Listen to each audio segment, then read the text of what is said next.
A deep economic crisis in Argentina, spiraling violence in Ecuador, and the migrant wave in Mexico.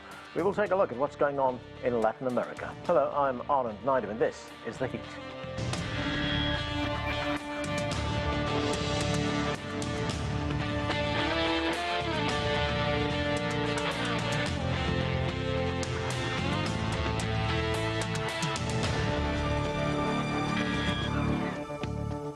The United States is considering closing the border to Mexico as thousands of people try to enter the country to apply for asylum, fleeing poverty and violence.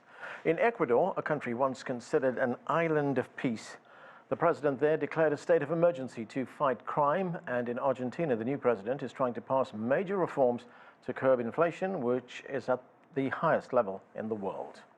We have correspondents across Latin America to report on what is going on. You see them there. We start with Joel Richards in Buenos Aires. Argentines voted for Javier Milei, a libertarian and political outsider, because they wanted change. Yet less than 2 months since taking office, the far-right president already faces challenges to his economic and political project. Milei inherited Argentina's worst economic crisis in 3 decades. He promised to tackle the crisis with economic shock therapy, and the impact of his policies is already being felt. A 54% devaluation of the currency in the government's first week contributed to inflation spiking to an annual rate of 211%, the highest in the world.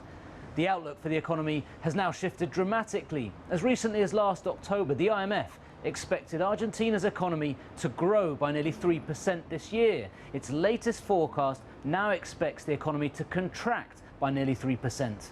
This week, Congress began debating Milei's flagship legislation, the Omnibus Bill, that contains hundreds of laws that deregulate the economy and which also faces major opposition.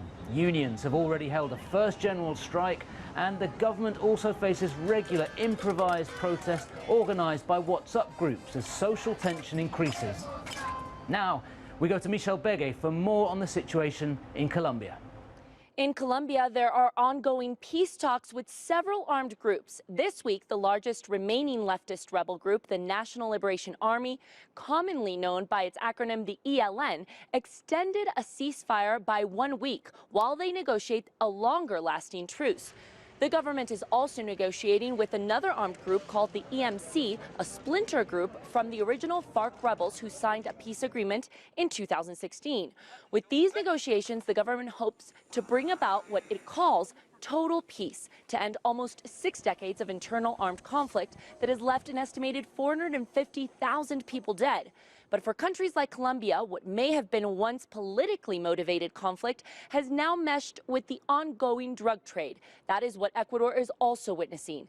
There is a deteriorating security situation in Colombia's neighboring country, with criminal groups that are involved in moving drugs across the border. The new Ecuadorian president, Daniel Noboa, has called a state of emergency to fight an officially designated internal armed conflict. He is also tackling corruption and chaos in prisons as riots have broken out, guards have been kidnapped, and violence has disrupted major cities like the port of Guayaquil. Noboa has declared nearly 24 gangs terrorist organizations and ordered the military to neutralize them. Now let's go to my colleague Frank Contreras with the situation in Mexico. A major hemispheric political issue here, record numbers of undocumented immigrants traveling through Mexico. Most are hoping to pass through Mexico on their way to the United States. Mexico is keenly aware that many U.S. politicians and U.S. voters consider immigration and border security with Mexico a key issue. Mexico will also elect a new president with the vote scheduled for June 2nd. With 4 months left to campaign, the latest polls show a commanding lead for the ruling Morena Party candidate, Claudia Sheinbaum. Sheinbaum could become Mexico's first female president.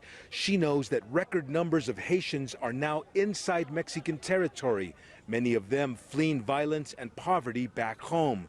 Despite record numbers of migrants, immigration is not a major electoral issue for Mexicans. But pressure is starting to build, especially in Mexico's border communities, for politicians to do something about the rapidly growing presence of migrants here. Frank Contreras, CGTN, Mexico City. To talk more about the situation in Latin America, let's bring in our panel. From Buenos Aires, Ignacio is the Latin America editor for the Brazilian Report. From Bogota, Richard McColl is a foreign correspondent and host of the podcast LatinNews. Manuela Picq is professor of international relations at Universidad San Francisco de Quito. She joins us from Amherst in Massachusetts. And from Beijing, Benjamin Norton is founder and editor-in-chief of the Geopolitical Economy Report. Welcome to all of you. Ignacio, let me start with you. Let's look at the situation in Argentina. Inflation there running at 200%, the highest in the world. The new president is a right-winger, Javier Milei. He inherited that economic crisis, and he says what the country needs is shock therapy. He says he can solve the problem, but how big a challenge does he face?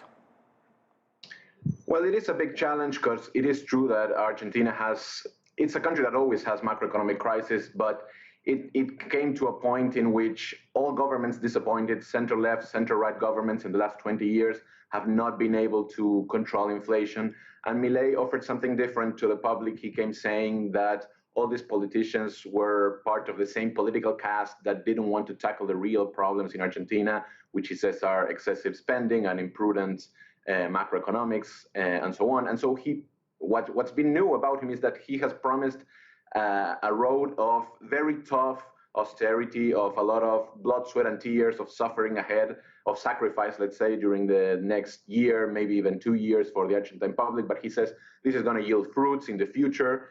And so he has been preparing his public and his voters for very tough austerity measures, which he's now starting to implement.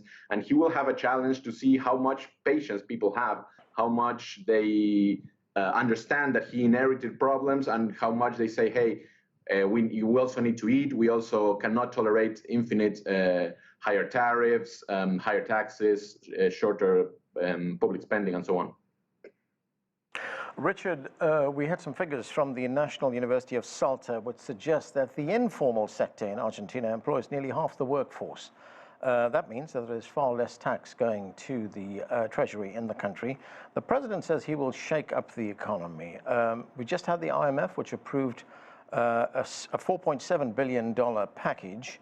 I mean, is that a sign that there is some confidence that he can do something about this economy? Well, I mean, we have to look at it that way. With the IMF, showing some confidence in this, that is a positive thing. But remember that Milei only has 38 seats of a 257 number in the lower house. And, experience shows that anyone in a coalition, can expand their coalition by working together or opt for the shock therapy, just like Milei. And it's been heavy-handed on this, and, he's had strikes already out there. So while he has moderated his tone and adopted some pragmatism, it's a very tough few months ahead of him, if not. I mean, just look at his desire to pull out of BRICS, to look at the desire to not really have the best relationship with Brazil and China. These are his two major trading partners. There's a lot of things that need to be worked out first. And Richard, I'm presuming that he's going to have to carry the country with him, because once he starts introducing these austerity measures, they're not going to be popular, are they? Not at all. And of course, he had a huge demonstration against his measures, the omnibus bill, 40-something days into his term. And of course, this is going to continue. How long? Well, they're not going to give him very long, the Argentine people, as to how much they can be squeezed in this economic vice. Ben Norton, President Milei won the popular vote by a small margin. He got 55% of the vote, but his party, as Richard pointed out a moment ago, has only 15% of the seats in the Argentine Congress. He's already had to shelve some of his more radical proposals, like replacing the peso with the United States dollar. So how does he garner the kind of political support that he would require to pass some of these measures? Well, it's very difficult, and that's exactly why, as Richard mentioned, he's been trying to essentially use executive authority to push through some very unpopular legislation like the omnibus law, which includes many different measures. And there were concerns that he would essentially try to give himself kind of semi-dictatorial powers, which is quite ironic coming from a self-declared libertarian. But on the issue of dollarization, I mean, this has been kind of the mainstay of his campaign. He would campaign with a big chainsaw and say that he's going to cut government spending down to the bone. And he presented this idea as basically a kind of magical panacea, dollarization. This is not new in Argentina. In fact, previous leaders like Carlos Menem implemented a system that was essentially dollarization. But this, it's not going to work in any way. It's failed in previous attempts to dollarize because in order to dollarize, Argentina needs dollars. And the foreign exchange reserves are net negative right now. And in reality, when you impose austerity, it actually usually shrinks the economy. And what happens is that the debt that is denominated in foreign currencies, in the case of Argentina, about 80% of it's denominated in dollars, that debt becomes harder to pay off as the austerity measures shrink the economy. This is exactly what happened to Italy and Greece during the Eurozone sovereign debt crisis. So austerity is the exact opposite solution that Argentina should implement right now. But he's implementing this kind of textbook example of the Washington Consensus. And on his first day in office, this, I think, is very symbolic of what Milei is. On his first day in office, he implemented two major changes. One, he made nepotism legal. And two, because his sister is the head of his political, essentially, policy. And two, he also dissolved half of the government ministries, including the ministries of education and transportation. So it's really a question of, he's already been shown that he's willing to implement very unpopular, undemocratic measures and faced mass protests. One of his main political allies tweeted that protesters have two options, the bullet or prison. So it's really a question at this point of how the opposition groups in Argentina can organize to prevent him to implement his most extreme policies. Manuela, let's look at Argentina's neighbor, the biggest economy on the continent, Brazil. There we have a left-wing president, President Lula. So in these two countries, we have leaders of vastly differing ideologies. Do you see that impacting trade and economic relations between the two countries? And how would it impact, say, a grouping like Mercosur? We remember that Mercosur grew out of an effort to try and integrate the economies of Latin America. Well, Mercosur is still steady, and this is an alliance that will survive any passing governments, whether it's Lula or Milei in Argentina. But there will be consequences, right? Not just from the political angle, but on the economic front. And we know that Brazil has an agenda that's towards the global south, and that Milei is increasingly with an agenda turned towards the global north and the US in particular, thus the desire to dollarize the economy, even if it didn't materialize yet. So beyond the economics, I think there is a geopolitical fracture that's emerging from the tension and the different perspectives of these two governments. So when you say geopolitical factor, I mean, do you expect there to be tensions between the two countries? Beyond tensions, I expect the ability of Latin America to act as a regional group and to act together, to have more leverage in the international system, to have more trade leverage, to fragment and to dissolve, right? I think this is one of the weaknesses of Latin America, whether it's on the financial front to renegotiate international debt or on the trade fronts. The inability of Latin American countries to ally will fragment and lower their leverage capacity and their negotiating power. And Mercosur was designed to increase negotiating power. And if Brazil and Argentina, the two main countries, are not aligned, it will decrease the ability of especially Argentina to position itself in the international economy and financial system. Richard, let's talk about Ecuador. Violence is rapidly on the rise in that country. I mean, once it was called an island of peace, as we heard earlier in the program. The country now has one of the highest rates of homicide in Latin America. Organized criminal gangs have taken over in many instances. The economy continues to falter. What is your assessment of what's going on there? And how did we get to this situation in a relatively short space of time? Well, thank you. It's been something that's been coming along for several years. look at where Ecuador is located, sandwiched between Colombia and Peru, the two largest the product for cocaine producers in the world, and Ecuador was the transit country, a key transit country for the transshipment of cocaine out. Now, obviously, as I would say, a knock-on effect from the Plan Colombia, the militarization of the conflict, the war against drugs in Colombia. Well, much of the coca-growing areas were pushed down to the south of Colombia onto the border with Ecuador, making it easier there to make it a transit country. What I think is so interesting that has happened recently is the new president, Noboa, declaring an internal armed conflict. Now think about that. The only other country in this region with an internal armed conflict is, of course, Colombia. And if we think about the experiences of Colombia, and indeed, to a certain degree, Mexico, trying and demonstrating to us that the use of excessive force against trafficking, it doesn't eliminate it. So they're going to need to put a whole manner of different policies in order, which is going to be very difficult for Noboa. So we are seeing that organized crime is controlled and run from the prison. So the first step, of course, in Ecuador would be to control. The measures that the government needs to take hinge on the government's ability to regain full control of prisons. But of course, as this has been coming along for several years, this violence simmering and then growing in Ecuador, we know that corruption is from the bottom up and from the top down. The judicial system, the military, so the security forces, everything is corrupt. Sorry.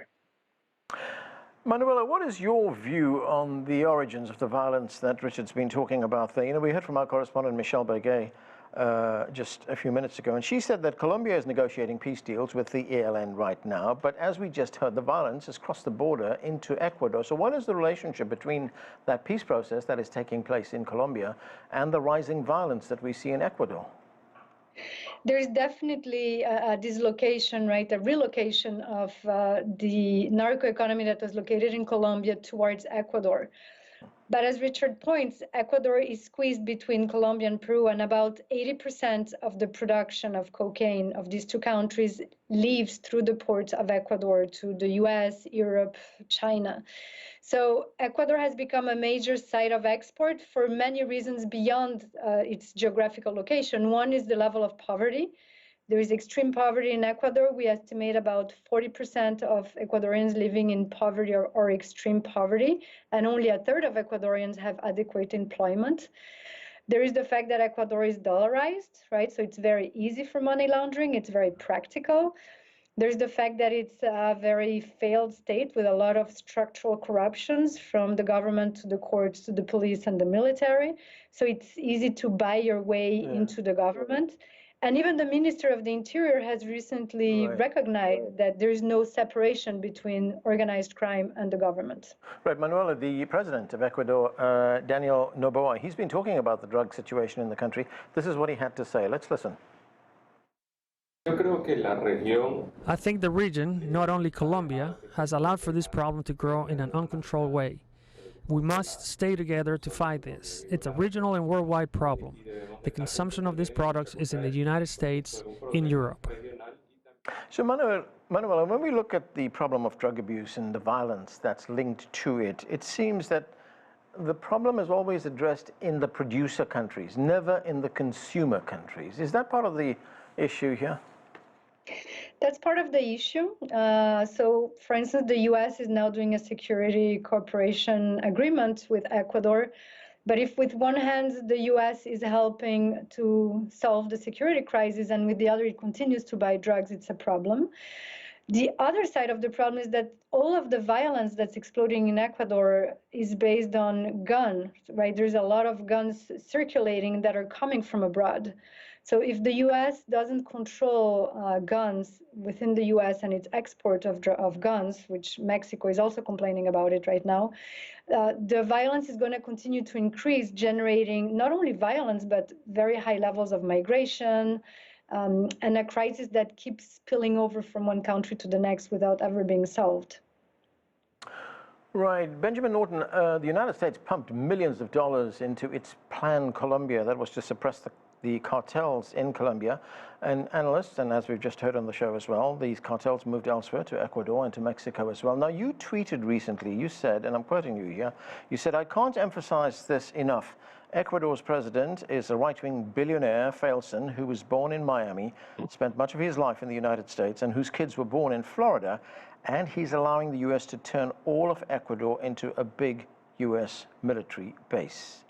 Now, we know that recently President Noboa met with commanders from the United States. So how is the U.S. military involvement in Ecuador adding to the situation that we have there right now?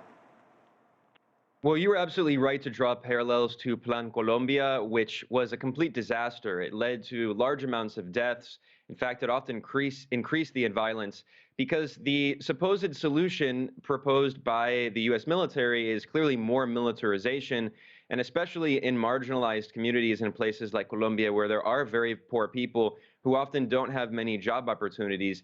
The issue is dealt with solely as a supply issue. Destroy the supply, which involves often physically destroying crops using chemicals that many times make it more difficult to grow other crops in the future because the soil is contaminated. It was a disaster. And now, essentially, the U.S. Southern Command, the U.S. military's operating branch in South America, is saying that they're going to implement the same thing in Ecuador. And Daniel Noboa, it should be emphasized, this is a dual citizen of the United States. He was born in Miami. In fact, immediately after coming into office as president of Ecuador, he flew to Miami so his wife could give birth to another child to be born in the U.S. to have U.S. citizenship. And he's inviting the U.S. military in his country. Many activists in Ecuador have been harshly criticizing him for essentially abandoning its security sovereignty. And now Noboa is pushing through a policy that's being informally referred to as Plan Ecuador, of course, after Plan Colombia. And what this would do is it would give the U.S. military the authority to enter Ecuadorian territory at any time without the approval of the Ecuadorian government. And furthermore, it would ensure immunity for all U.S. military personnel for any crimes they commit in Ecuadorian territory. So we see once again that the solution when you're a military is anytime that when you have a hammer and anytime you see a nail, you're going to smash that nail. More militarization, despite the fact that we know that after decades of the war on drugs in countries like Mexico and Colombia, that has not been the solution, and it's actually led to more violence. Ignacio, I want to move to the immigration situation in Mexico and, of course, how that immigration question is playing in domestic politics here in the United States. Now, there are elections in Mexico and in the United States this year. In Mexico, there is a clear front runner. As we heard our reporter tell us, immigration is not a major issue in Mexico. But here in the United States, it's a completely different picture. I mean, the election here can be won or lost, actually, on that particular issue. The Biden administration is now talking about closing the southern border. This is how the Mexican president, Andrés Manuel López Obrador, responded to that proposal. Let's listen. Pues eso no es serio.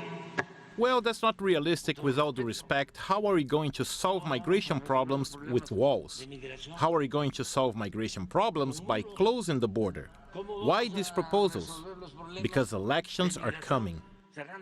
So, Ignacio, how do you see this cross-border immigration issue playing out? I think the electoral factor is crucial because everyone believes by now that Donald Trump is going to be the Republican candidate in the United States.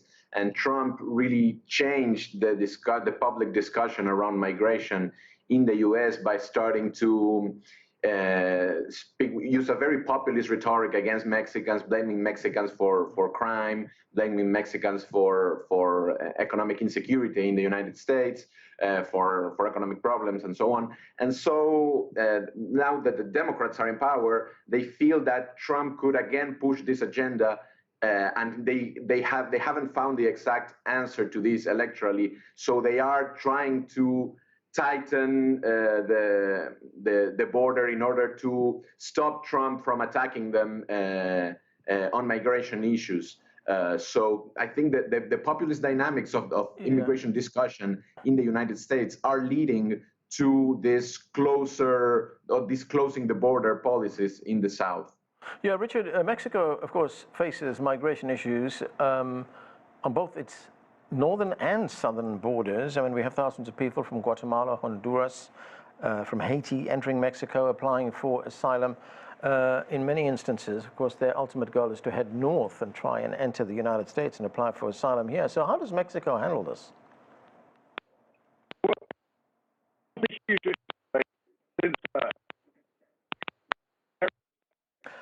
I'm sorry, Richard, we've got a problem with your audio there. So let me move on. Manuela, there was an opinion piece in the New York Post. It was written by Todd Bensman. He's a fellow at the Center for Immigration Studies. He claims that the United States reached a deal with Mexico towards the end of last year. And that is why we saw the numbers of people crossing the border actually plummet in January. I mean, does Mexico have a lot of leverage in these discussions with the United States on immigration? Does any Latin American country has a lot of leverage? And the Mexican problem is actually a Latin American problem, right? Because a lot of the Mexican migrants are from Central America, from South America.